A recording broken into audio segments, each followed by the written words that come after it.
Assalamualaikum warahmatullahi wabarakatuh. Kita jumpa kembali pada pertemuan sesi kelima.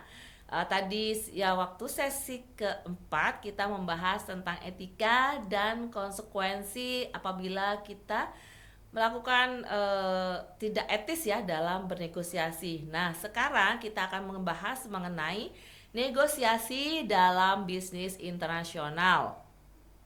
Pada sesi kali ini kita akan membahas mengenai pembeda negosiasi internasional.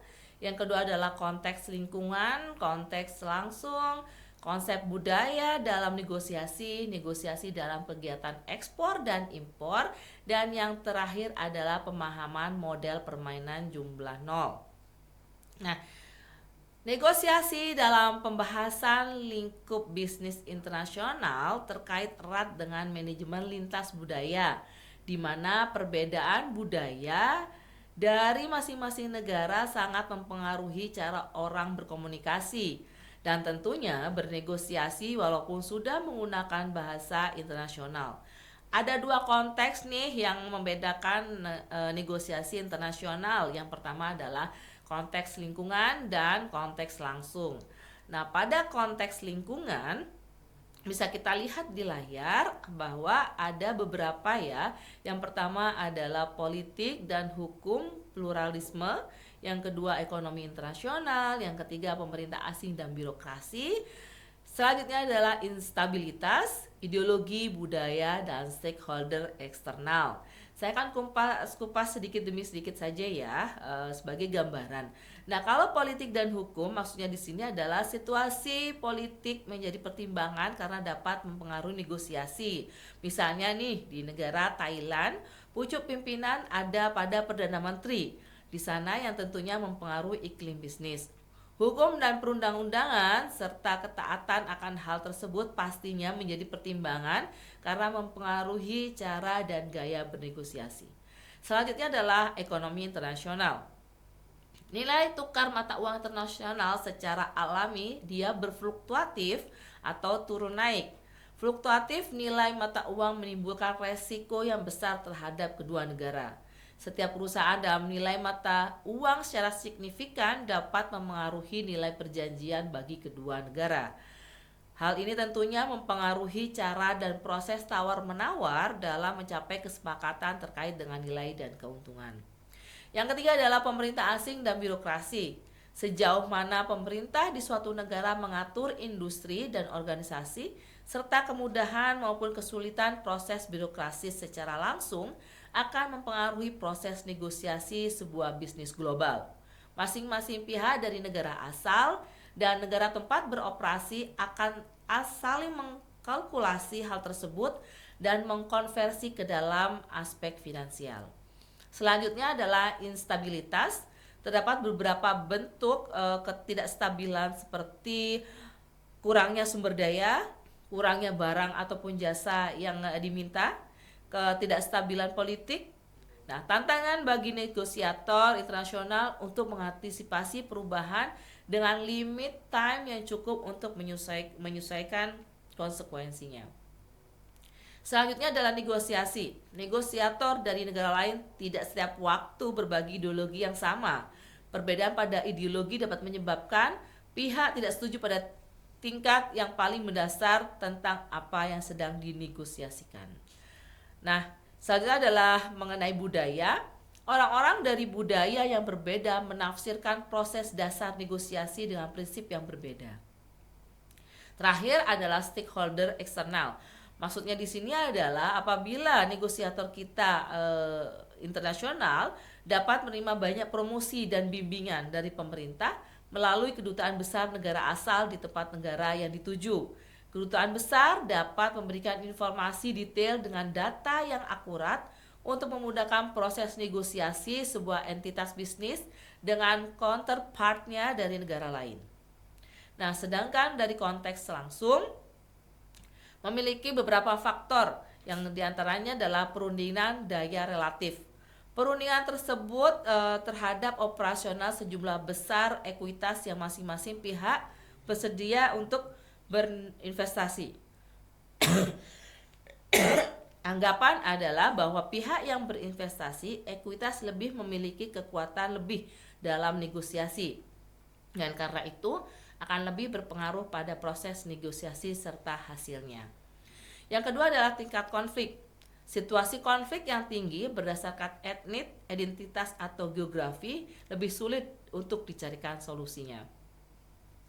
Yang ketiga adalah hubungan antar negosiator. Negosiator adalah bagian dari hubungan yang lebih besar antara kedua belah pihak.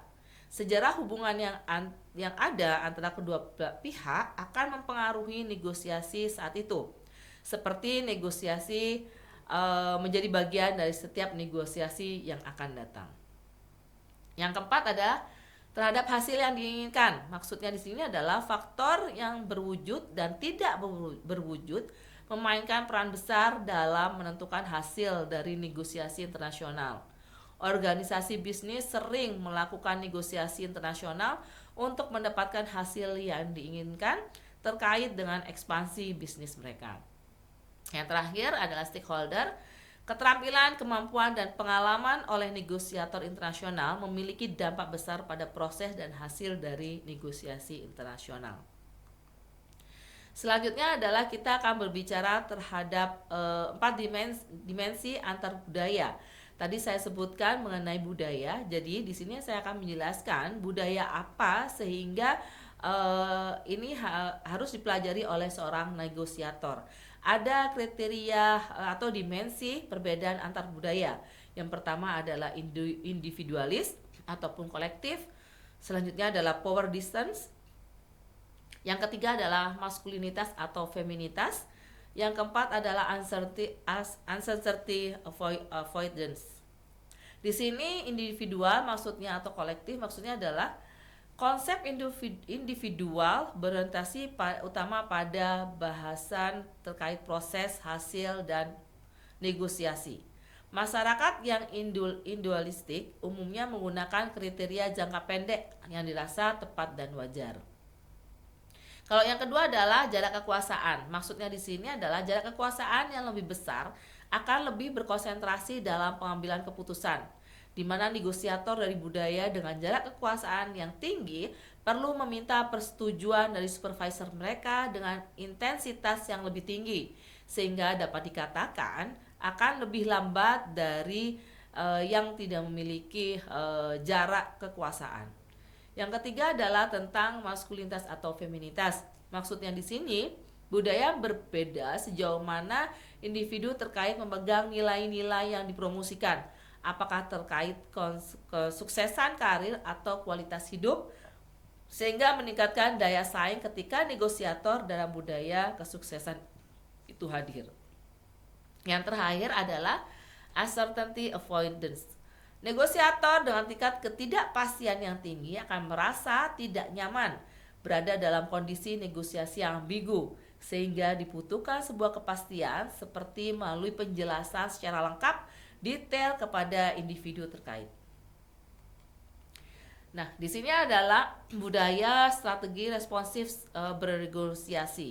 Di sini ada keakraban yang rendah, keakraban yang moderat, dan keakraban yang tinggi. Maksudnya di sini adalah keakraban yang rendah itu biasanya dia itu mempekerjakan sebuah agen atau sebuah advisor. Yang kedua, biasanya dia membawa seorang mediator. Dan yang ketiga, dia biasanya menginduksi perundingan menggunakan pendekatan. Yang kedua adalah keakraban moderat, beradaptasi dengan pendekatan negosiator lain dan mengkoordinasikan penyesuaian. Yang ketiga adalah keakraban yang tinggi. Jadi dia negosiator akan merangkul pendekatan dengan negosiator lainnya, ataupun dia akan melakukan improvisasi, atau dia mungkin akan menggunakan efek simfoni. Perbedaan budaya dari beberapa negara akan sangat mempengaruhi cara mereka melakukan negosiasi. Kita ambil contoh di mana di Jepang dan Amerika Selatan, kepekaan emosi begitu sangat dihargai. Tetapi tidak demikian halnya dengan Amerika Utara yang terdiri dari dua negara, yaitu Amerika Serikat dan Kanada.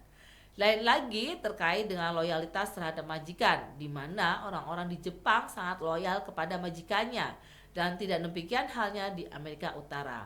Pada negara-negara Amerika Selatan, mereka cukup loyal pada pemberi kerja karena biasanya mereka memiliki hubungan keluarga. Selain itu, proses mereka mengambil keputusannya pun berbeda. Jika di Jepang berdasarkan konsensus, di Amerika Selatan mereka merupakan keputusan individu si pemegang kekuasaan, dan di Amerika Utara berdasarkan minat dan kepentingan. Nah, di sini ada beberapa langkah utama yang harus dilakukan untuk mencapai kesepakatan internasional. Di antaranya kita memerlukan sebuah riset. Sebelum memulai negosiasi, eksportir atau importir harus melakukan riset pasar yang cermat. Hal ini meliputi pemahaman keputusan calon pembeli, preferensi pasar negara sasaran, dan mengidentifikasi calon pesaing. Di sisi lain, kisaran pemasok harus diperiksa dengan cermat sebelum mengambil keputusan. Selanjutnya adalah penawaran. Siapkan penawaran yang komprehensif, mencakup harga yang kompetitif, kualitas produk atau layanan, jumlah yang tersedia, maupun waktu pengiriman yang diinginkan. Selanjutnya adalah pertemuan tatap muka. Jika memungkinkan, pertemuan tatap muka dengan calon pembeli dapat membantu mengklarifikasi detail penting dan membangun hubungan yang lebih kuat. Pastikan situasi pertemuan seperti acara pameran kondusif dan nyaman untuk melakukan negosiasi yang efektif. Yang terakhir adalah kepercayaan. Pada hari pertemuan, tunjukkan kepercayaan diri dan komunikasi yang baik. Misalnya, dengarkan dengan seksama kebutuhan dan kekhawatiran pembeli.